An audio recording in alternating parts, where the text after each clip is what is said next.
mana ya Ustaz? Kayak mana ya Ustaz? Kayak mana ya Ustaz? Assalamualaikum warahmatullahi wabarakatuh. Apa kabarnya nih keluarga muslim? Semoga selalu diberikan kesehatan sekeluarga dan diberi kemudahan segala urusannya. Alhamdulillah, kita ketemu lagi nih kawan-kawan di program kesayangan kita. Masih di Kemyu. Kayak mana ya Ustadz? Nah, kali ini kita masih berada di kota Medan. Dan kita sudah menerima pertanyaan dari beberapa warga Medan. Kira-kira pada mau tanya apa aja ya sama Ustadz? Ya udah yuk kita langsung saja ke pertanyaan pertama. Tetap di Kemyu. Kayak mana ya Ustadz?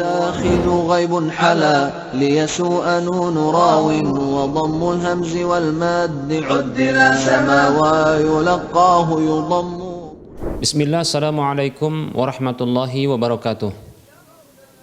Alhamdulillahilladzi arsala rasulahu bil huda wa dinil haqqi liyudhhirahu 'alad dini kullihi wa kafa billahi syahida. Wa asyhadu an la ilaha illallah wahdahu la syarikalah wa asyhadu anna Muhammadan 'abduhu wa rasuluhu la nabiyya ba'dah. Amma ba'd. Para pemirsa Rosyad TV di mana saja Anda berada, rahimani wa rahimakumullah. Ada pertanyaan dari saudara kita yang menanyakan tentang hukum suami istri yang mandi bareng, mandi bersama. Baik para hamba Allah rahimani wa rahimakumullah. Sebelum kita menjawab pertanyaan ini, kita ucapkan syukran jazilan wa jazakallahu khaira wa barakallahu fik. Semoga Allah Subhanahu wa taala menambahkan semangat kepada kita semua untuk mengetahui kebenaran dan mengamalkannya. Para hamba Allah rahimani wa rahimakumullah. Para ulama mereka membolehkan seorang suami melihat aurat istrinya tanpa rincian. Demikian pula seorang istri boleh melihat aurat suaminya tanpa pengecualian. Masing-masing suami istri boleh melihat aurat pasangannya dan itu tidak terlarang.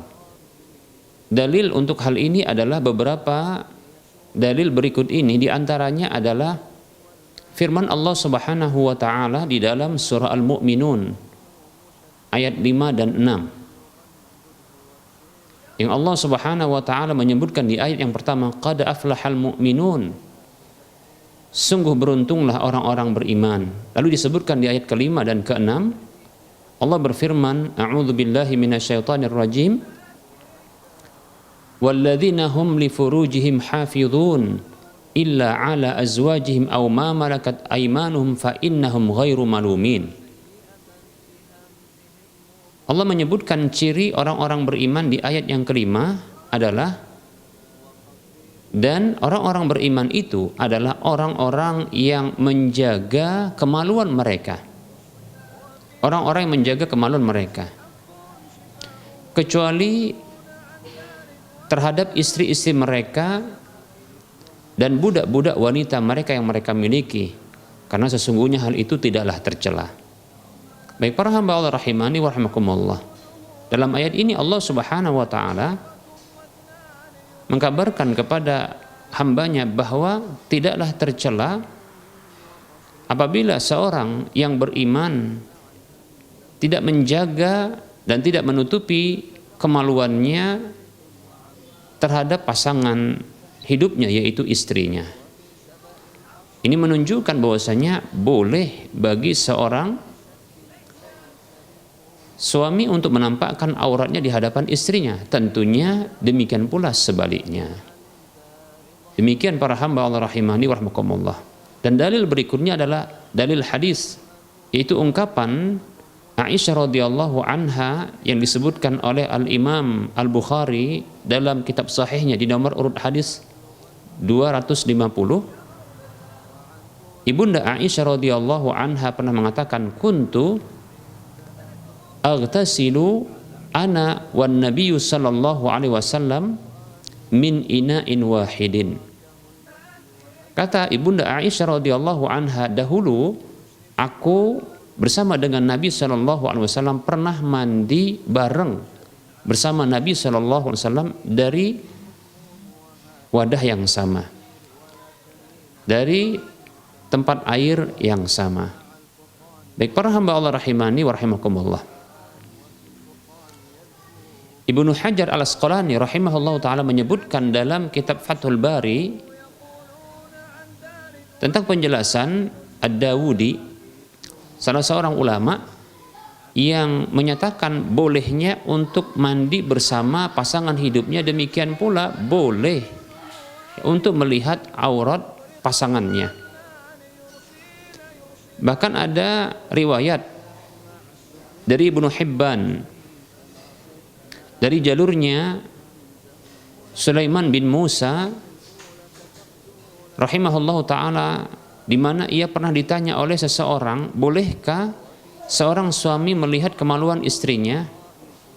Maka Sulaiman bin Musa rahimahullahu ta'ala menyatakan bahwa ia pernah bertanya kepada Atha bin Abi Rabah radhiyallahu anhu tentang hal tersebut. Dan Atha bin Abi Rabah mengkabarkan bahwa ia pernah bertanya kepada Aisyah radhiyallahu anha tentang hal tersebut.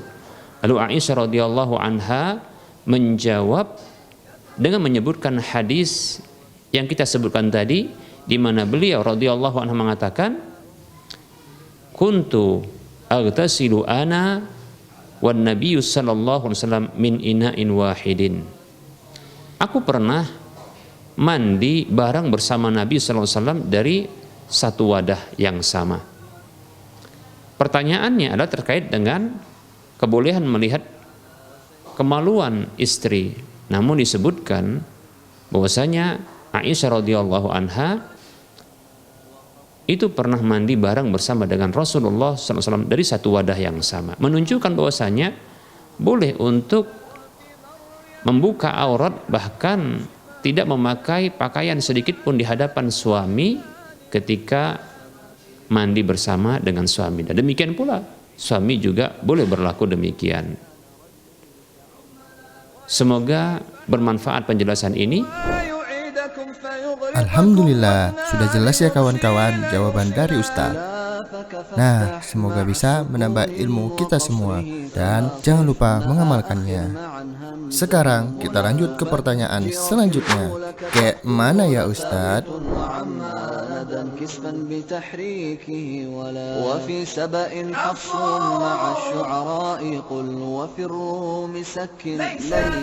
Alhamdulillahirabbil alamin, wassalatu wassalamu ala asyrafil anbiya'i wal mursalin wa ala alihi wa ashabihi ajma'in wa man tabi'ahum bi ihsanin ila yaumiddin, amma ba'd. Para pemirsa Rosyad TV, di mana saja Anda berada rahimani wa rahimakumullah. Ada pertanyaan dari saudara kita yang menanyakan tentang hukum orang yang meninggalkan salat fardu. Apakah ia bisa murtad, keluar dari agama Islam karena meninggalkan salat fardu tersebut? Baik para hamba Allah rahimani wa rahimakumullah, sebelum kita menjawab pertanyaan ini, seperti biasa kita ucapkan syukran jazilan wa jazakallahu khaira wa barakallahu fiq. Semoga Allah Subhanahu wa taala memberikan taufik kepada kita semua untuk bisa mentaati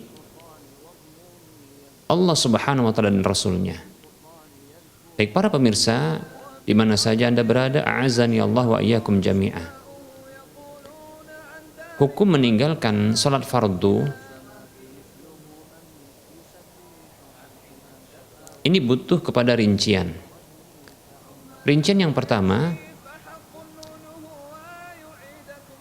apabila seorang muslim meninggalkan sholat fardu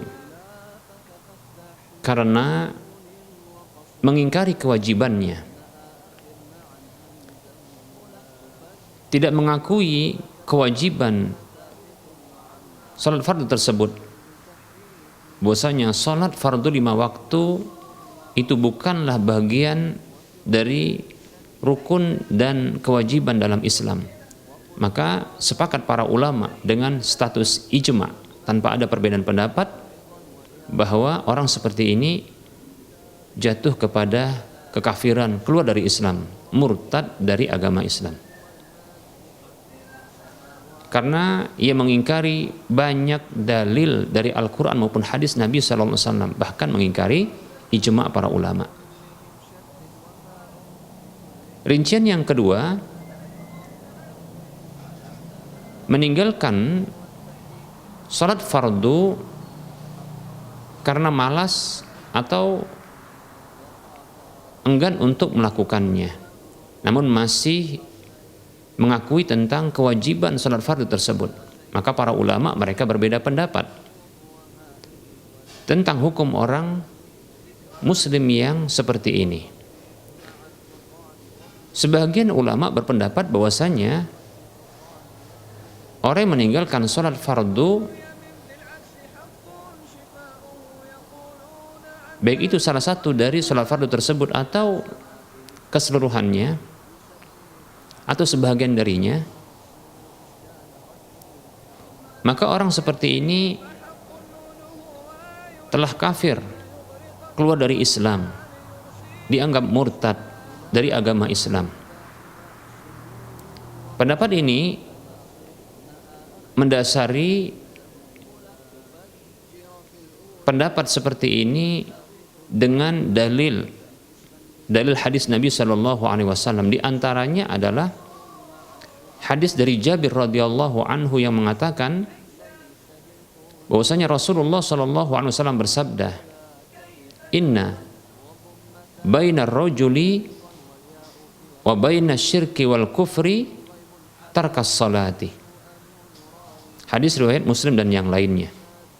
Sesungguhnya antara seseorang itu dengan kesyirikan dan kekufuran adalah meninggalkan sholat. Hadis riwayat Muslim dan yang lainnya. Demikian pula hadis Nabi SAW, hadis dari Buraidah radhiyallahu anhu yang mengatakan, aku mendengar Rasulullah SAW bersabda, al-ahdul ladzi bainana wa bainahum as-salatu faman tarakaha faqad kafara. Hadis ini hadis yang dikeluarkan oleh Imam Ibnu Majah, Imam An-Nasai, demikian pula Imam Tirmidzi. Hadis yang sahih.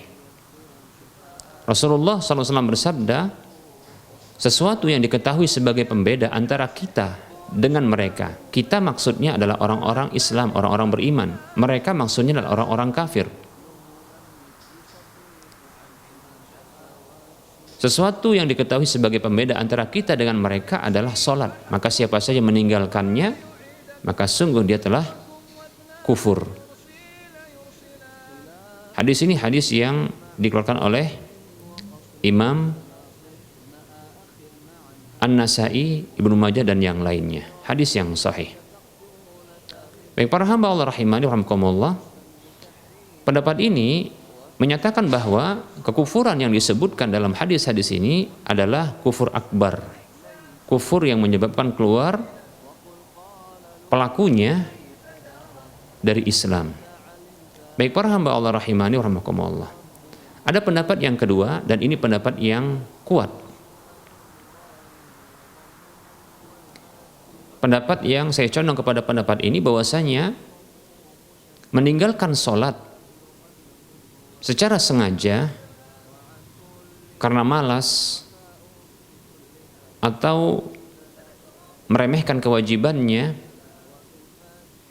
atau karena enggan untuk melakukannya, sementara pelakunya, orang yang meninggalkan sholat tersebut, itu masih mengakui tentang kewajiban sholat fardu tersebut, maka orang tersebut telah jatuh ke dalam dosa yang besar. Dosa yang besar. Karena disebutkan sebagai kekufuran oleh Nabi SAW. Namun kufur yang dimaksudkan dalam hadis-hadis yang sahih itu adalah kufur asghar. Namun ini adalah dosa besar. Dosa besar karena termasuk kekufuran. Hanya saja tidak sampai membuat pelakunya keluar dari Islam. Tidak menyebabkan pelakunya, orang yang tidak sholat tersebut itu murtad dari Islam. Beberapa dalil berikut ini yang menunjukkan hal tersebut.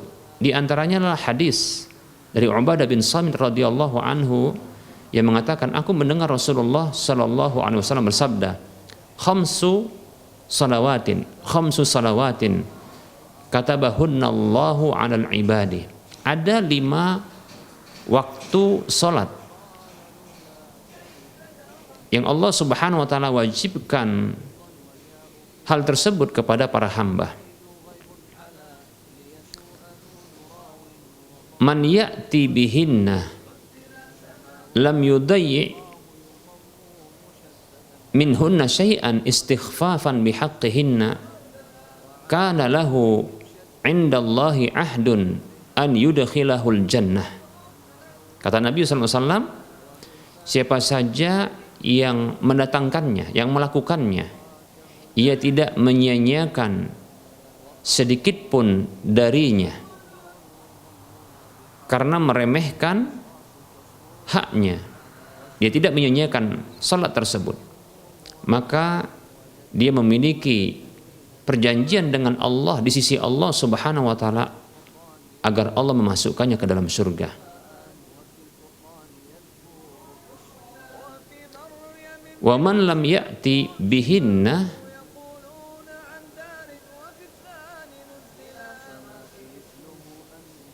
dan siapa saja yang tidak melakukannya,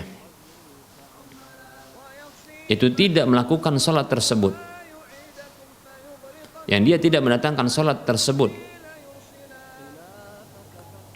karena memang dia meremehkan salat tersebut, meremehkan haknya, maka kana laisa lahu 'indallahi ahdun, maka dia tidak memiliki janji di sisi Allah Subhanahu wa taala bagi dirinya. In syaa'a 'adzabahu wa in syaa'a ghafara lahu. Bila Allah Subhanahu wa taala berkehendak untuk menyiksanya, maka Allah menyiksa dia.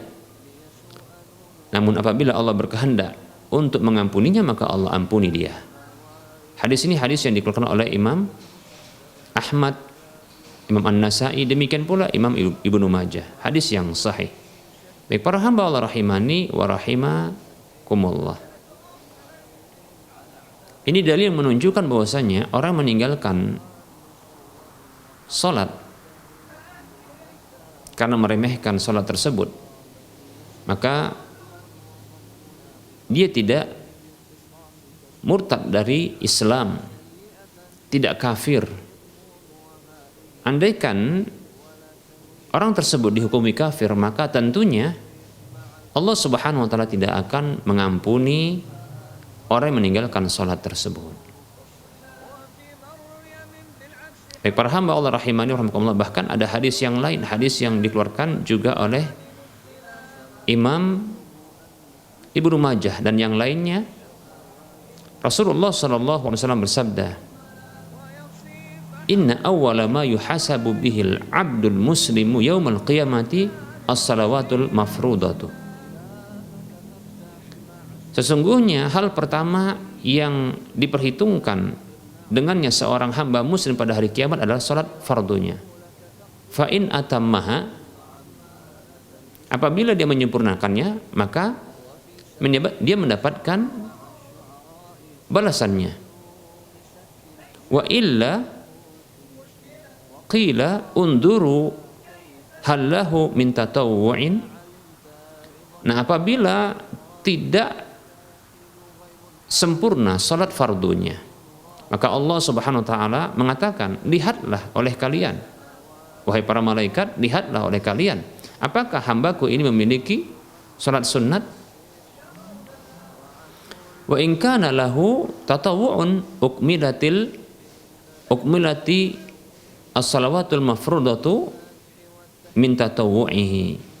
Nah, apabila dia memiliki salat sunnat, maka disempurnakan salat fardunya dengan dari salat sunnatnya.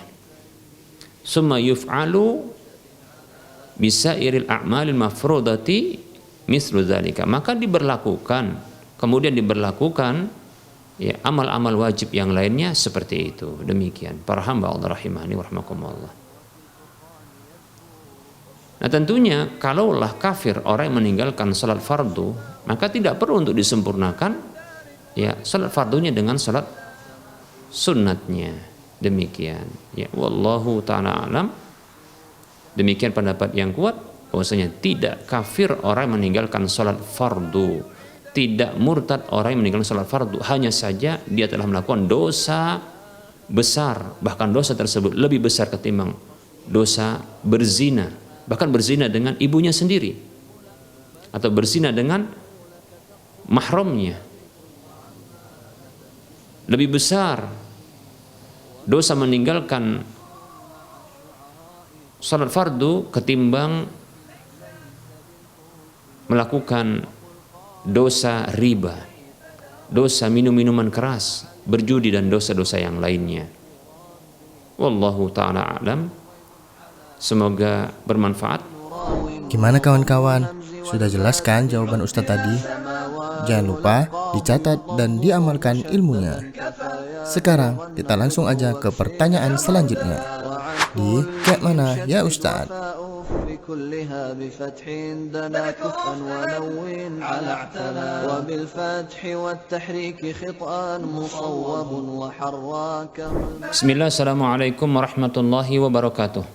إن الحمد لله والصلاة والسلام على رسول الله وعلى آله وأصحابه ومن والاه ولا حول ولا قوة إلا بالله أما بعد. Para pemirsa Rosyad TV di mana saja Anda berada rahimani wa rahmakumullah. Ada pertanyaan dari saudara kita yang menanyakan tentang perbedaan antara kufur dengan syirik. Baik para hamba Allah rahimani wa rahmakumullah. Perbedaan antara kufur dengan syirik. Sebelum kita menjawab pertanyaan ini, seperti biasa kita ucapkan kepada sang penanya, untuk sang penanya, syukran jazilan wa jazakallahu khaira wa barakallahu fiqh. Semoga Allah Subhanahu wa taala menjauhkan kita dari segala keburukan, termasuk diantaranya adalah kekufuran dan kesyirikan. Amin ya rabbal alamin. Para hamba Allah rahimani wa rahmakumullah. Perbedaan antara kekufuran dan kesyirikan adalah kekufuran itu adalah sebuah istilah yang bersifat umum, bersifat luas. Yaitu apa saja, baik itu perkataan, keyakinan, maupun tindakan yang menyebabkan kekufuran. Yang termasuk diantaranya adalah kesyirikan. Kesyirikan ini merupakan bahagian dari kekufuran. Oleh karenanya, kesyirikan itu termasuk kekufuran. Tapi tidak semua kekufuran termasuk kesyirikan. Baik para hamba Allah rahimani wa rahmakumullah. Di antara dalil yang menunjukkan bahwasanya kesyirikan itu adalah bagian dari kekufuran adalah firman Allah Subhanahu wa taala dalam surah Al-Bayyinah ayat 6. Allah mengatakan, a'udzu billahi minasyaitonir rajim. Innal ladzina kafaru min ahlil kitabi wal musyrikin fi nari jahannam khalidina fiha ulaika hum syarrul bariyah. Sesungguhnya orang-orang kafir itu dari kalangan ahlul kitab Yahudi dan Nasrani dan orang-orang musyrik selain Yahudi dan Nasrani. Mereka itu berada dalam neraka jahanam, kekal di dalamnya. Mereka itu adalah seburuk-buruk makhluk. Baik para hamba Allah rahimani wa rahmakumullah. Ini menunjukkan bahwa kesyirikan itu bagian dari kekufuran. Demikian pula ada hadis Nabi SAW yang diriwayatkan oleh Imam Ibnu Majah, demikian pula Imam Ad-Darimi, demikian pula Imam At-Tirmidzi. Kita sebutkan riwayat yang lebih lengkap, yaitu hadis yang diriwayatkan oleh Imam Ibnu Majah dalam sunannya, hadis yang disahihkan oleh Syekh Al-Albani rahimahullahu taala, Rasulullah sallallahu alaihi wasallam bersabda, "Man ata haidan aw imra'atan fi duburiha aw kahinan fasaddaqahu bima yaqulu faqad kafara bima unzila ala Muhammad sallallahu alaihi wasallam." Siapa saja yang mendatangi wanita yang haid, maksudnya adalah menggaulinya, menjimai, bersetubuh dengan wanita yang haid, atau seorang wanita pada duburnya, yaitu menggauli, menyetubui, bersenggama dengan seorang wanita pada duburnya, atau datang kepada dukun lalu membenarkan apa yang diucapkannya, maka sungguh dia telah kafir, sungguh dia telah kufur terhadap apa yang diturunkan kepada Nabi Muhammad sallallahu alaihi wasallam. Hadis yang sahih diriwayatkan oleh Imam Ibnu Majah dan yang lainnya. Mendatangi dukun dan membenarkan pernyataannya ini merupakan bentuk kesyirikan, karena menjadikan dukun itu sebagai tandingan bagi Allah Subhanahu wa taala di dalam mengetahui perkara yang gaib, di dalam hak khusus Allah dalam urusan perkara yang gaib. Maka ini merupakan bentuk kesyirikan. Lalu Rasulullah menghukumi sebagai bentuk kekufuran terhadap apa yang diturunkan kepada Nabi Muhammad sallallahu alaihi wasallam. Dalil-dalil ini menunjukkan bahwa kesyirikan itu bagian dari kekufuran. Namun ada kekufuran yang dia bukan bahagian dari kesyirikan, karena kekufuran itu lebih luas. Seperti contohnya adalah firman Allah Subhanahu wa taala dalam surah At-Taubah ayat 65 dan 66. Allah Subhanahu wa taala berfirman, A'udzu billahi minasyaitonir rajim, qul abillahi wa ayatihi wa rasulihi kuntum tastahzi'un la ta'tadiru qad kafartum ba'da imanikum. Katakan Muhammad sallallahu alaihi wasallam kepada mereka, apakah terhadap Allah Subhanahu wa taala, terhadap ayat-ayatnya dan terhadap rasulnya kalian memperolok-olok, kalian merendahkan, kalian menghina, kalian mengejek? Jangan kalian minta udzur lagi, jangan kalian beralasan lagi, sungguh kalian telah kafir setelah kalian beriman. Memperolok-olok Allah, agama Allah dan Rasul Allah, ini akan menyebabkan kekufuran. Dan memperolok-olok itu bukanlah kesyirikan. Baik para hamba Allah rahimani rahimakumullah, kita simpulkan bahwa kekufuran itu sebuah istilah yang lebih luas. Adapun kesyirikan adalah bagian dari kekufuran tersebut. Semua kesyirikan merupakan bentuk kekufuran, namun tidak semua kekufuran itu terhitung sebagai kesyirikan. Semoga bermanfaat. Wassallallahu ala Muhammad wa ala alihi wa ashabihi ajma'in walhamdulillahi rabbil alamin. Wassalamualaikum warahmatullahi wabarakatuh.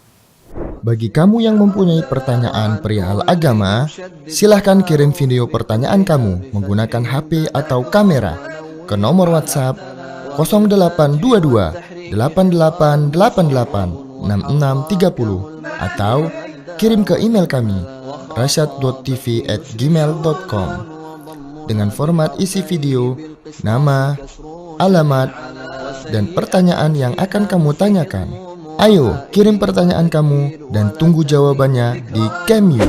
Kayak mana ya Ustadz? Alhamdulillah, kita telah sampai di pertanyaan terakhir hari ini. Nah, semoga apa yang disampaikan Ustadz tadi bisa menambah ilmu agama kita semua. Ingat ya kawan-kawan, menuntut ilmu agama itu wajib loh atas setiap muslim. Dan terima kasih telah menyaksikan episode Cameo kali ini. Insya Allah, sampai jumpa lagi di episode Cameo berikutnya. Assalamualaikum warahmatullahi wabarakatuh.